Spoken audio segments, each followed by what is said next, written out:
खुलुमबाय दिनै 3 डिसेम्बर 2023 रबिबार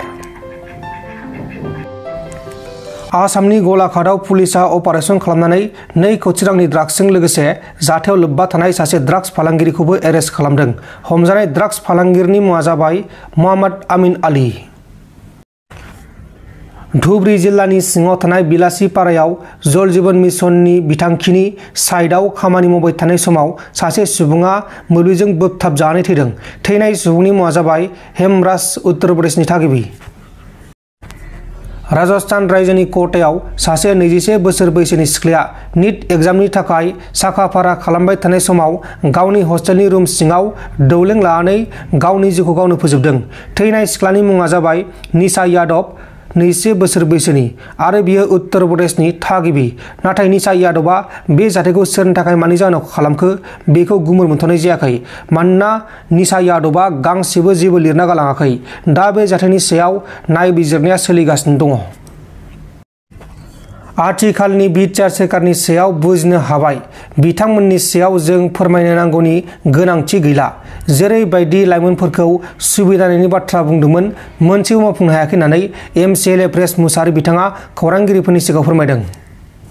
दानि बिटिसि गभर्नमेन्टनि सायाव बुजिनो हाबाय आरो बिथांमोनखौ जों बारा फोरमायनांगौनि बाथ्रायानो गैला, मानोना बुजिखाजोब्बाय आरो जे दानि बर्तमान बिटिसि गभर्नमेन्टखौ जेरैबायदि सलायदों बिथांमोना, जेरैबायदि माने लाइमोनफोरखौ सुबिदा होनायनि खोथा बुंदोंमोन, जिबायदि बाथ्राफोरखौ बिथांमोना खोथा होदोंमोन, दिनै मोनफ्रोमबो मोगथाङाव बिथांमोना मोनसेबो खामानिखौ मावफुंनो हायाखै। बे आम्बागावआव उदालगुरि जिल्ला इउथ बिपिएफनि दैदेननायाव मोनसे वर्कशप जानानै थाङो। खोब मोजां मोनसे प्रग्राम जानानै थांदों आरो बे वर्कशपनि गेजेरजों जोंनि दानि जाखांफुनाय लाइमोन सेंग्रा सिख्लाफोरा जे बिपिएफखौ मोजां मोनो आरो फैबाय थानाय दिनाव बिपिएफखौ जे गभर्नमेन्ट लाबोगोन, बे दिनैनि सावगारियानो मोनसे रोखा मोनसे फोरमान आरो। मानोना दानि बिटिसि गभर्नमेन्टनि सायाव बुजिनो हाबाय आरो बिथांमोनखौ जों बारा फोरमायनांगौनि बाथ्रायानो गैला, मानोना बुजिखाजोब्बाय आरो जे दानि बर्तमान बिटिसि गभर्नमेन्टखौ जेरैबायदि सलायदों बिथांमोना, जेरैबायदि माने लाइमोनफोरखौ सुबिदा होनायनि खोथा बुंदोंमोन, जिबायदि बाथ्राफोरखौ बिथांमोना खोथा होदोंमोन, दिनै मोनफ्रोमबो मोगथाङाव बिथांमोना मोनसेबो खामानिखौ मावफुंनो हायाखै। जायनि बेलायाव दिनै लाइमोनफ्रा बुजिनानै दिनैनि बे प्रग्रामाव जिबायदि बाहागो लाफैदों, गोबां लाइमोनफोर दिनै जोंजों जयनिं जाफैदों। नंखायनो दिनै जोंनि माखासे दैदेनगिरिफ्रा फैबाय थानाय दिनाव जों माबायदिहै इलेक्सनाव बाहागो लानांगौ, रायजो राजाफोरखौ जों माबायदि जौगानायथिं आवगायलांनांगौ, राजनितिकआव बाहागो लाबाल' जानाय नङा, दायित्व लादों जितु मावनानैबो दिन्थिनो हानांगोन।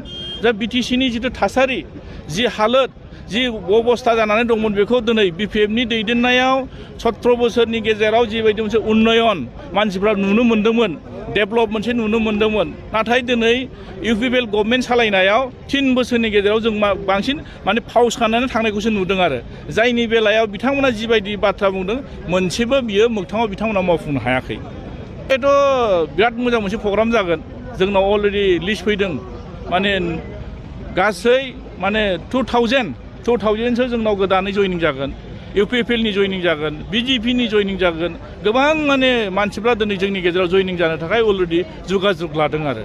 नंखायनो 5 तारिखआव नैबे डिसेम्बरनि जितु 5 तारिखआव जयनिं प्रग्राम जितु दङ जोंहा, बिराद मोजां मोनसे थासारि नोंथांमोना नुनो मोनगोन। नोंथांमोना फैबानो जाबाय, नुगोन आरो 100% बिराद मोजां बे प्रग्राम जागोन। आरो दिनैनि तारिखआव जों बुंनो हायो, अखल जोंनि बे उदालगुरियावल' नङा दै, जोंनि बिटिसि ओनसोलाव जि जायगायाव जों थांदों, बेपारिफ्राबो बुंदों, मास्टारफ्राबो बुंदों, गासै साख्रिआवलाफ्रानो बुंजोबदों जे बिथांमोना खोब असान्थियाव दङ।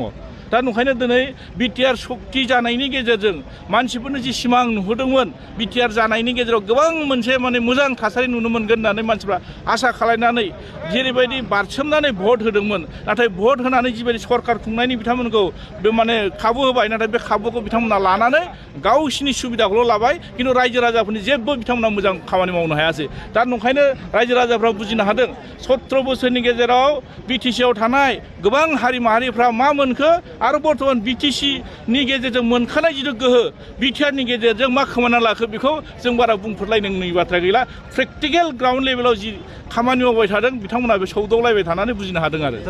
बिथांमोना माने शक जादों, बिथांमोननि बडि लेंगुवेज बिथांमोननि बुंनायावनो जों हमदांनो हायो सासे मेच्योर्ड पलिटिशियाननि माने खुगानिफ्राय बेबायदि गनाया बिथांमोनानो गावनो जोबस्रांनायनि मोनसे लामायाव आरो नङाब्ला दिनै सरखार थासेयाव दिनै बिथांमोननि रुलिंआव थानाय जायफोर TLCC चेयारमेन जायफोर दिनै BCDC चेयारमेन जायफोर मेम्बार गभर्नमेन्टआव सुबिदा मोनखांनायनि उनावबो मानो जोंजों लोब लोब फैदों दिनै BJPआबो फैदों UPPल' फैदों नोंथांमोना सरासनस्रा भाबै नायबा नुयो सरकारनि साइडआवसो बांसिन मानसिफ्रा दिनै थाङो खिन्थु जों BPबा दिनै सरकार गैया मानो फैदों बेनोथ' मोनसे फोरमान ना बेनोथ' मोनसे फोरमान नंखायनो बिथांमोना दिनै बागदावनानै जि बाथ्राखौ बुङोब्ला नंखाय फोसावनायनि गेजेरजों रायजो राजाखौ माने नंखाय बुंनानै मोनसे माने थगायनायनि मोनसे राव जिथु फावथिना बिथांमोना दिन्थिबाय थादों सिगां भट बिनायावनो बिदि बिदोंमोन आरो बिटिआर मोनबाय होननानै ना बेदर बोरमा अमा जादोंमोन बे दाबो बिथांमोननि खोथानिफ्राय बे बुस्थुआनो बेरखांबाय थायो नंखायनो